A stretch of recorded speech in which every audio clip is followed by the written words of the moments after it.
We're to know the enemy. He's called the God of this age, the prince of this world, and the prince of the air. In 2 Corinthians 2:11, we're told not to be ignorant of the devil, lest Satan should get an advantage of us, for we are not ignorant of his devices. There is a devil, and there are spiritual hosts. In Matthew 25:41, it speaks of his angels. There are demons. In 1 Peter 5:8, the Bible says, be sober, be vigilant, because your adversary, the devil, as a roaring lion, walketh about seeking whom he may devour. And then in Ephesians, the 6th chapter, and the 12th verse, we read these words, talking about you and me. For we wrestle not against flesh and blood, but against principalities, against powers, against the rulers of the darkness of this world, against spiritual wickedness in high places. Much of the New Testament has to do with spiritual warfare, and no one is exempt from this conflict. The word against stands out 5 times in Ephesians chapter 6. We're told that it's not against flesh and blood, but against 4 things: principalities, powers, world rulers, spiritual hosts.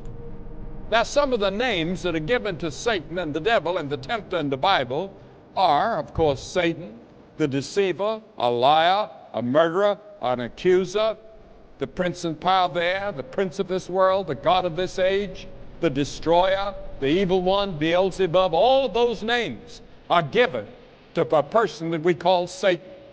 Now, the Bible speaks of his wiles, his devices, his snares.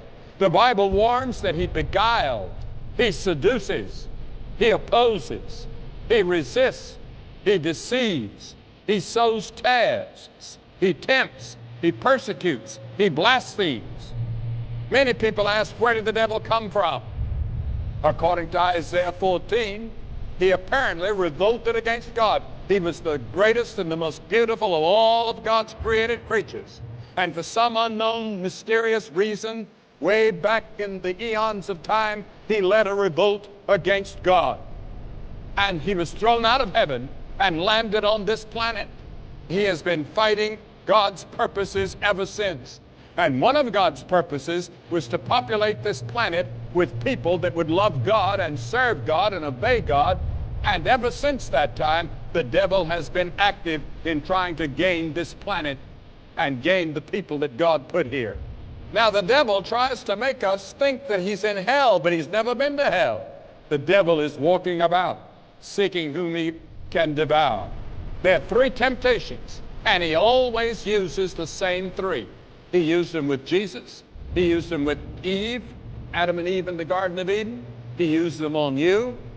The same way. He doesn't vary. They're the same things. First is the lust of the flesh. Secondly, there's the lust of the eye. And third, there's the pride of life. Now, the first time that he came to Jesus to tempt him, he tempted him to turn stones into bread. He appealed to his physical appetite. This was the lust of the flesh. Now, Jesus was hungry at the end of 40 days. And the devil knows when to come. He comes at the opportune moment. He comes to one of the strongest appetites that we have, which is hunger. Thirst may be number 1. Now, the very mention of bread must have made the famished body of Jesus leap with desire. The second temptation that the devil gave Jesus took him up on the pinnacle of the temple, which was the highest point in all the area. And the devil said to him, since you're the Son of God, why don't you cast yourself down? And instead of taking the long, hard road of teaching and preaching and persecution and healing and dying, you've lost in this world and you've lost in the world to